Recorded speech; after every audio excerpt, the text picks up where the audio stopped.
Good morning friends, welcome to my channel The Education Hub. In this video we are going to learn about narration. In our speech we often speak to the other person of something that was said to us by somebody. In other words, we often report a speech whether ours or someone else. We do this in two ways. We either report in a speech exactly as we had heard or said it without making any change. That is called direct speech. For example, he said, I am going to Mumbai. In this sentence, he is a speaker. It is actual word. Speaker के द्वारा कहे गए शब्दों को ज्यों का त्यों inverted comma में लिखा गया है, अतः इसे डायरेक्ट नरेशन या डायरेक्ट स्पीच कहते हैं. He said that he was going to Mumbai. It is indirect speech. उपरोक्त वाक्य में स्पीकर के शब्दों को ज्यों का त्यों न कहकर उनका भाव प्रकट किया गया है, इसलिए आई को ही में तथा एम को वाज में बदलना पड़ा, अतः इसे इनडायरेक्ट नरेशन या इनडायरेक्ट स्पीच कहते हैं. See some examples. The old lady said there is no one in the house. It is direct speech. The old lady said that there was no one in the house. It is indirect speech. इस वाक्य में आप देखेंगे कि inverted comma में जो sentence लिखा गया है वो प्रेजेंट है, तो उसको हम पास्ट में कन्वर्ट करेंगे. इट मीन्स कि जब हम इनडायरेक्ट नरेशन में सेंटेंस लिखेंगे तो इन्वर्टेड कामा दैट का स्थान दैट ले लेगा और इस जो है वो वाज में कन्वर्ट हो जाएगा. Second example, he said I am learning French. यहाँ पर रिपोर्टिंग वर्ब जो है वो ही सेड है, ये पास्ट टेंस में है, और इन्वर्टेड कामा के अंदर का जो भाग होता है उसे रिपोर्टेड स्पीच कहते हैं. Reported speech present continuous tense में है, तो जब हम इसे इनडायरेक्ट में चेंज करेंगे तो according to reporting verb reported speech will be change. तो रिपोर्टेड स्पीच में फर्स्ट पर्सन आई सब्जेक्ट है, तो इसको हम रिपोर्टिंग वर्ब के सब्जेक्ट के अनुसार चेंज करेंगे. यहाँ पर सब्जेक्ट ही थर्ड पर्सन है, तो आई को जब हम इनडायरेक्ट स्पीच में लिखेंगे तो आई का थर्ड पर्सन ही हो जाएगा, और आगे के जो सेंटेंस जिस टेंस में होते हैं, जैसे कि ये कंटिन्यूअस है, प्रेजेंट का प्रेजेंट कंटिन्यूअस टेंस है, तो ये पास्ट कंटिन्यूअस टेंस में चेंज हो जाएगा. तो इनडायरेक्ट स्पीच बनेगा he said that he was learning French. अब हम डायरेक्ट नरेशन के दो पार्ट के बारे में जानेंगे. Direct narration divided into two parts, reporting verb and reported speech. The verb that introduced the reporting speech is called reporting verb. It is written out of inverted comma. Speaker की बात को जिस finite verb से कहना हम आरंभ करते हैं उसे रिपोर्टिंग वर्ब कहते हैं, और इसको इन्वर्टेड कामा के बाहर लिखा जाता है. जैसे he said, it is Ram said, it is reporting verb. And here is reported speech. जो कुछ स्पीकर के द्वारा कहा जाता है उसे रिपोर्टेड स्पीच कहते हैं. इसे इन्वर्टेड कामा के अंदर लिखा जाता है. The exact words of the speaker which are put within inverted comma are called the reported speech. For example, will you give me your pen for a day. It is reported speech. Now let us know about main points of direct speech. In direct speech, speaker's statement is written in inverted comma. Second thing, after said we use comma And third thing is first letter in capital letter, first letter will be write in capital letter inner part of the inverted comma. It means direct speech में speaker के कथन को inverted comma के अंदर रखा जाता है। Reporting verb said के पश्चात कामा का प्रयोग होता है और इन्वर्टेड कामा के अंदर का जो भाग होता है उसका प्रथम लेटर हम कैपिटल लेटर में लिखते हैं। Let us know about general rules of changing indirect from direct speech. Indirect speech में inverted comma को हटा देते हैं। सेकेंड, रिपोर्टिंग वर्ब के बाद कामा का प्रयोग नहीं किया जाता। थर्ड, रिपोर्टिंग वर्ब का टेंस कभी भी नहीं बदलता। फोर्थ, रिपोर्टिंग वर्ब को रिपोर्टेड स्पीच के भाव के अनुसार told, asked, requested, advised, ordered आदि में बदल देते हैं। रिपोर्टिंग वर्ब के पश्चात आवश्यकता अनुसार उचित कंजंक्शन जैसे दैट, इफ और वेदर का प्रयोग किया जाता है। काल, सर्वनाम या समय की स्थिति की निकटता आदि सूचक शब्दों के में परिवर्तन होता है। तो डियर फ्रेंड्स, ये तो थे हमारे कुछ रूल्स जिनको कि हमारे लिए जानना अति आवश्यक होता है जब भी हम डायरेक्ट से इनडायरेक्ट बनाते हैं। Let us know about change of tense. चलिए अब हम देखते हैं कि प्रेजेंट टेंस या पास्ट टेंस का जब हम इनडायरेक्ट बनाते हैं तो वो किस टेंस में बदल जाता है। Present indefinite becomes past indefinite, present continuous becomes past continuous, present perfect becomes past perfect, and present perfect continuous become past perfect continuous. It means हम यह कह सकते हैं कि all present change into all past. Past indefinite becomes past perfect and past continuous become past perfect continuous. Point to be remember, past perfect and past perfect continuous tense का indirect speech नहीं होता है, इसमें कोई भी परिवर्तन नहीं किया जाता। Change of verbs. अब हम ये भी देखेंगे कि डायरेक्ट स्पीच का चेंज, डायरेक्ट स्पीच का वर्ब जब हम इनडायरेक्ट बनाते हैं तो वो किस में चेंज होता है। अभी थोड़ी देर पहले आपने ये देखा कि कैसे हम टेंस को डायरेक्ट टेंस का इनडायरेक्ट टेंस में परिवर्तन करके देखते हैं। तो जब हम ऑल प्रेजेंट को ऑल पास्ट में चेंज करते हैं तो उसी हिसाब से हमारी वर्ब भी प्रेजेंट की पास्ट में चेंज हो जाती है। जैसे इज, एम को वॉज में चेंज करते हैं, आर का वर हो जाता है, हैज, हैव, हैड में चेंज हो जाता है, वर और वॉज, हैड, बीन में चेंज हो जाता है, शैल, शुड और वुड में चेंज हो जाता है, विल, वुड में चेंज होता है, मे का माइट हो जाता है और कैन का कुड हो जाता है। When there the present tense is changed into past tense, the following are also changed.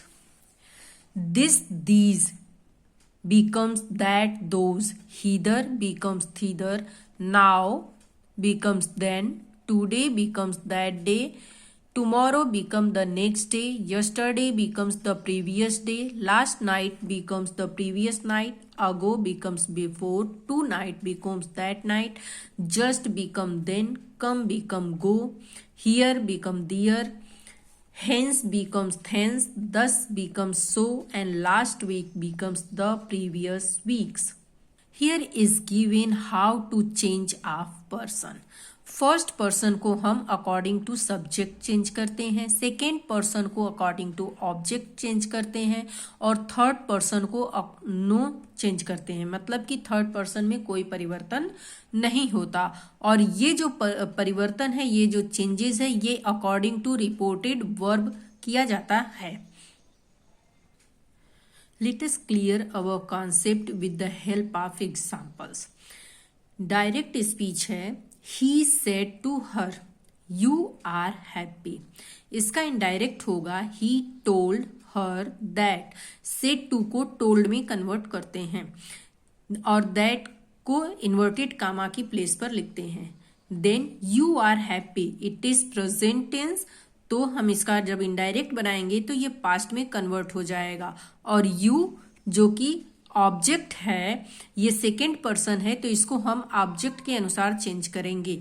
तो जब हम इसको चेंज करेंगे तो ये यू हर के अकॉर्डिंग चेंज होगा। तो यहाँ पर क्या हो जाएगा, सब्जेक्ट सी, तो और आर जो है वो सिंगुलर सब्जेक्ट के अकॉर्डिंग वॉज में कन्वर्ट होगा। तो शी वॉज हैप्पी। तो आपने देखा कि कैसे हमने इनडायरेक्ट स्पीच में कुछ चेंजेस करके उस सेंटेंस को लिखा। He told her that she was happy. Second example is direct speech. He said to her, he is very happy. यहाँ पर रिपोर्टिंग वर्ब जो है वो पास्ट टेंस में है और said to को कन्वर्ट किया जाएगा टोल्ड में। दैट यूज किया जाएगा इन्वर्टेड कामा की प्लेस पर, और ये अगेन ये प्रेजेंट इंडेफिनिट टेंस है, तो इसको इनडायरेक्ट बनाएंगे तो ये पास्ट इंडेफिनिट में कन्वर्ट हो जाएगा। तो he told her that he was very happy. They said we write a letter to our father. Direct speech में यहां पर रिपोर्टेड वर्ब में दे प्लूरल नंबर दिया गया है और ये थर्ड पर्सन है। यहां पर we write a letter, it is also present tense. We भी प्लूरल है बट ये फर्स्ट पर्सन है, तो फर्स्ट पर्सन किसके अकॉर्डिंग चेंज होता है, सब्जेक्ट के अकॉर्डिंग चेंज होता है। यहां पर जब थर्ड पर्सन दे सब्जेक्ट दिया गया है तो वी भी इनडायरेक्ट स्पीच में दे बन जाएगा।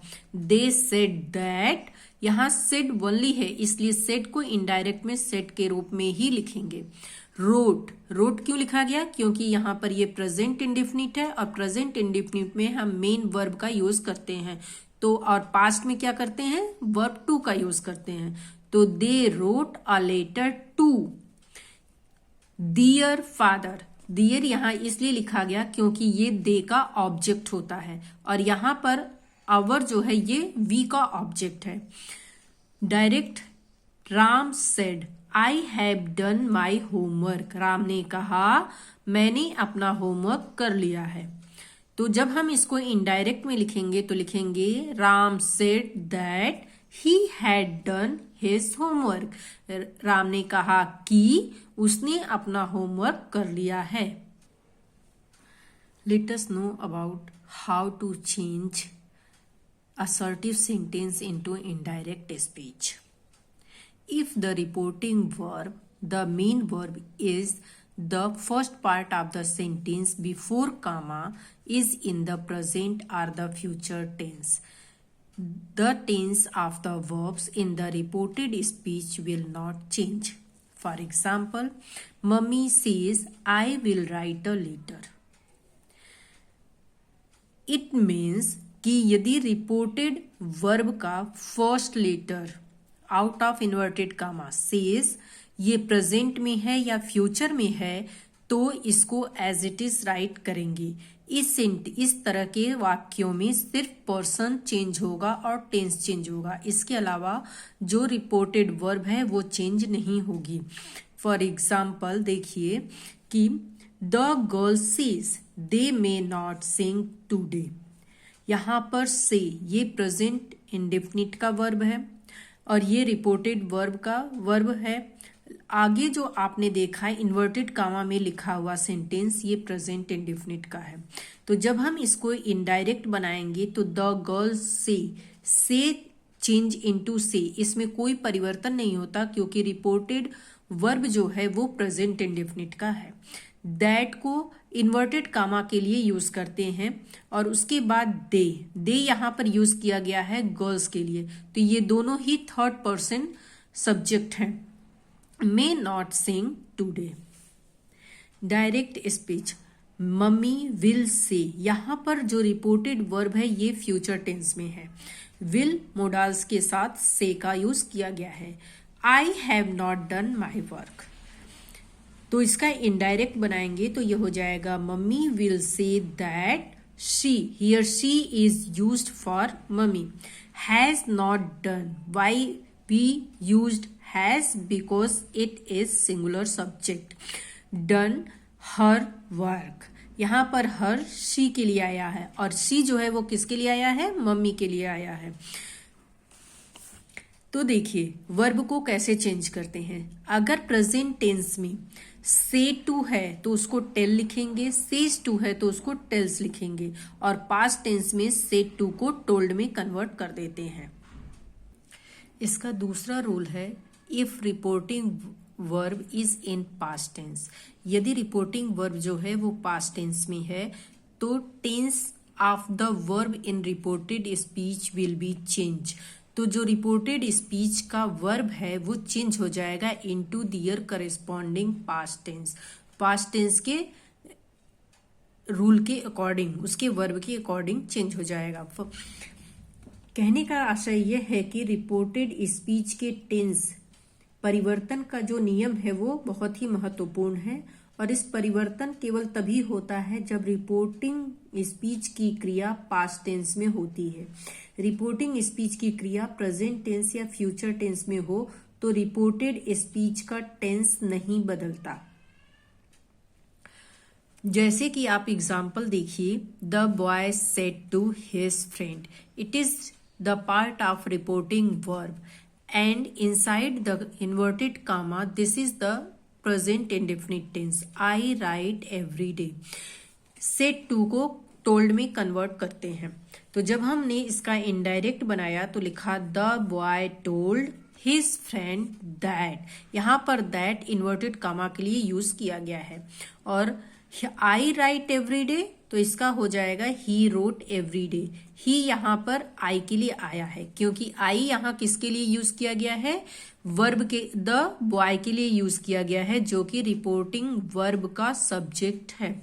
You know that past tense structure subject then verb two then object and present tense structure subject then verb one, और उसको सिंगुलर या प्लूरल बनाने के लिए उसमें यस या ईएस को यूज करते हैं, देन ऑब्जेक्ट लिखते हैं. तो इस तरह से आज हमने जाना कि डायरेक्ट स्पीच से इनडायरेक्ट स्पीच को कैसे बदलते हैं, उसमें क्या क्या परिवर्तन किया जाता है, और आज हमने असर्टिव सेंटेंस को भी उसके स्ट्रक्चर के थ्रू और उसमें क्या परिवर्तन होता है उसको भी जाना और उसके कुछ एग्जाम्पल्स भी देखे. That's all for today. If you like this video, please subscribe our channel. Do share the video so others can learn, and hit the bell icon to get regular update related to the course. And dear friends, if you have any suggestions to related this topic, please write in the comment box. Thanks for watching.